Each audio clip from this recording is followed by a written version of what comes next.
Before I get started, quick shout out to NEEP. Thank you very much for an awesome conference and for inviting me here. And thank you to all of you for being here and continuing to kind of drive change in our industry.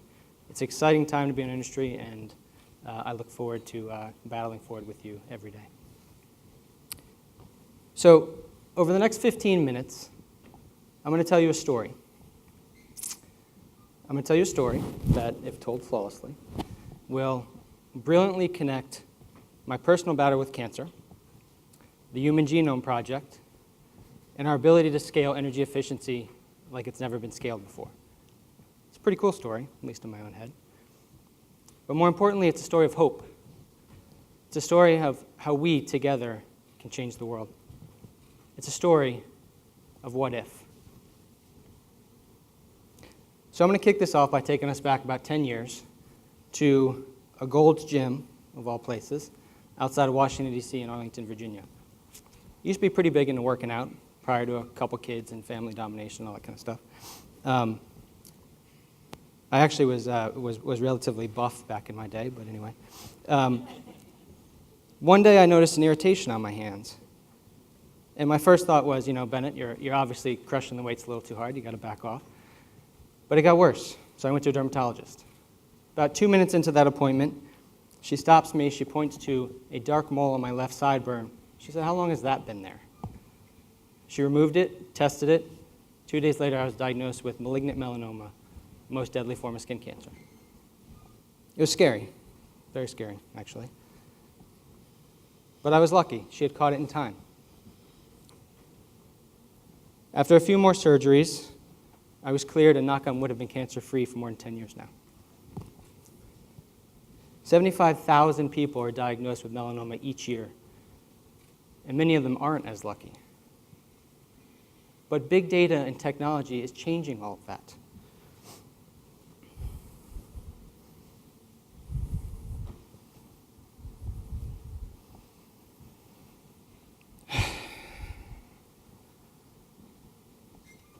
How many of you, sorry, I get a little choked up sometimes. How many of you have heard of the Human Genome Project? Wow, wasn't expecting that. Awesome. Human Genome Project was a project launched in 1990 with the goal of understanding the billion of genomes that make up our bodies. The idea was that by better understanding the genomes, we could not only better understand the diseases we were susceptible to, but how to prevent them and possibly improve them going forward. As a result of the Human Genome Project, they identified a genome that was responsible for the mutation in the driving cause in melanoma in more than 50% of patients. That discovery led them to innovate in terms of medicines and deliveries that were changing the lives of many, many people. In other words, the Human Genome Project is giving those 75,000 people a fighting chance. So why am I talking about this? 2 reasons. First, this idea of using data and analytics to innovatively tackle the world's biggest problems is deeply personal to me. Second,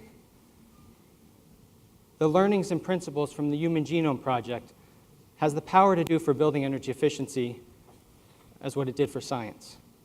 Change the way the game is played and give every one of us in this room a fighting chance.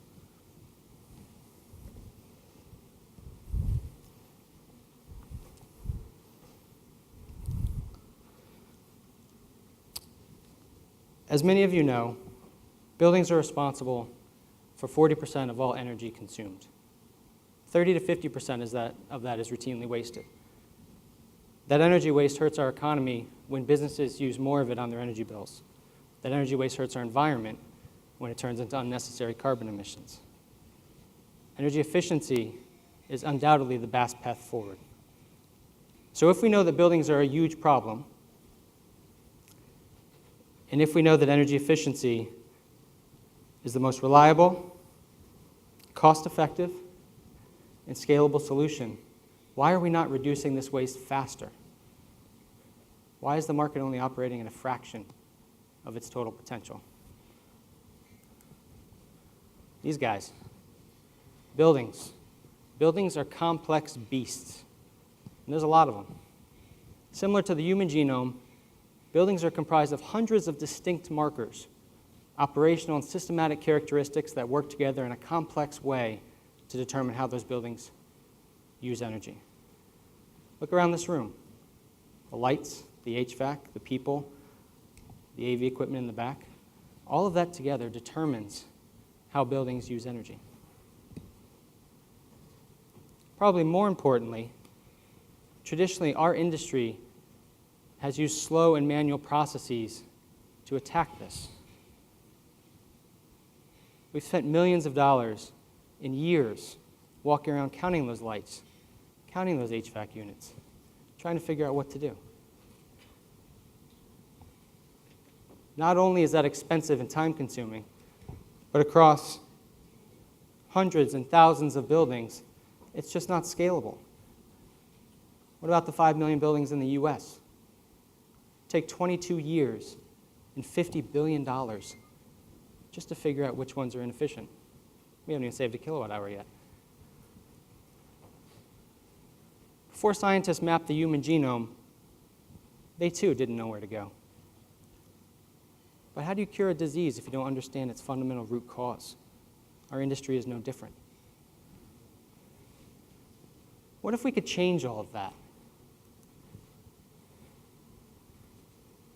What if we could identify buildings with twice as much savings versus just the ones that are the largest consumers? What if, instead of using mass market media techniques, we can engage customers with building-specific, one-on-one opportunities that would significantly increase participation in efficiency programs? What if we could reduce evaluation costs and convert savings up to 80% faster? We can. We are. And it's allowing us to drive deeper savings at a scale, accuracy, and cost that's never been done before. It's allowing us to find the buildings with diseases and figure out how to fix them. You see, data and analytics is already transforming our industry, much the same way it transformed healthcare, financial services, retail.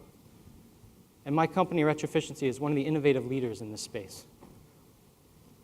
We work with utilities, program administrators, energy services companies, and large owners to turn limited amounts of information into detailed results in minutes and at a fraction of the cost.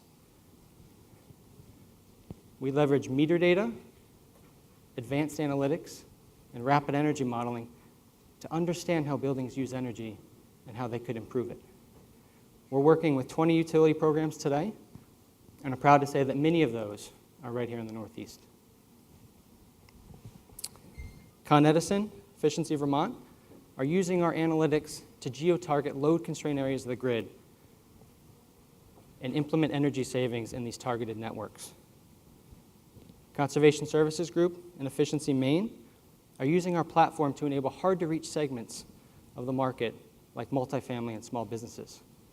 This could truly democratize energy efficiency for all versus a select few. Northeast Utilities and National Grid are investigating the use of analytics to help capture low and no-cost energy savings potential. HVAC retrocommissioning and operations has been shown to be up to 1/3 of the cost-effective potential in our buildings. It should be a much larger part of our demand-side management portfolio. Utilities around the world are beginning to wake up to this idea of analytics. We recently did a project with a utility where we evaluated 300,000 meters to remotely assess the energy savings potential of every one of their customers. These are truly unprecedented numbers in our industry. But similar to the Human Genome Project, industry-wide change does not happen overnight. In fact, it took the Human Genome Project 13 years to effectively map the building genome. Our industry, the world, can't wait that long. So, in true retroefficiency spirit, we decided to speed that up. The Building Genome Project is the largest, most robust effort to collect, mine, and organize publicly available information and then use that information to evaluate energy efficiency at scale. Through the Building Genome Project, we are combining this data with our advanced analytics to create unique energy models of every commercial building within some of the largest cities in the United States. Our first city, New York. We mapped the genomic characteristics of New York City's commercial building portfolio to create energy models of 30,000 commercial buildings. We did it in 2 days. We then used those analytics and those models to run 3 illustrative situations, scenarios that we hoped people would see the benefit of an energy model of every building. Through these 3 scenarios, we found New York could save more than $400 million a year. The idea of doing this was not to showcase the ability to identify energy savings at a building-by-building approach like our normal software. The idea was to get people to think bigger. The idea was to get people to think, what if? What if New York City, what if every building in New York City turned down its thermostat 1 degree in the winter and up 1 degree in the summer? New York could save $145 million and reduce almost 2% of its total consumption. What if every building in New York City with inefficient windows replaced them with energy-efficient ones? New York could save $227 million a year and cut almost 5% of its total consumption. And what if every building in New York that had an oil boiler replaced it for a natural gas boiler? New York could save $10 million a year, but essentially burn a much cleaner fuel source. Once you have a model of every building, the ability to ask these questions and derive these answers is limitless. Once you have a model of every building, it's no longer a building-by-building conversation. At that point, the game has changed. So now it's your turn in my flawlessly delivered and brilliantly connected story. Imagine in your role at your company that you had perfect information, perfect efficiency information across every one of your buildings. Imagine that you understood how every one of your buildings used energy and could improve it. What would you want to know? What would you want to know that would enable your team to achieve its goals next quarter? What would you want to know that would enable your company to achieve its 3-year efficiency mandates? What would you want to ask that could potentially transform the industry forever? Analytics today is giving you the ability to ask those questions, and we at Retroficiency can get you the answers. That's only half the battle. The other half of the battle is that we need people who want to drive change. We need people that want to transform an industry. We need people like all of you. So you need to ask those questions, and you need to take those answers, and you need to drive that change, and you need to do it each and every day. And together, we will revolutionize this industry. Thank you.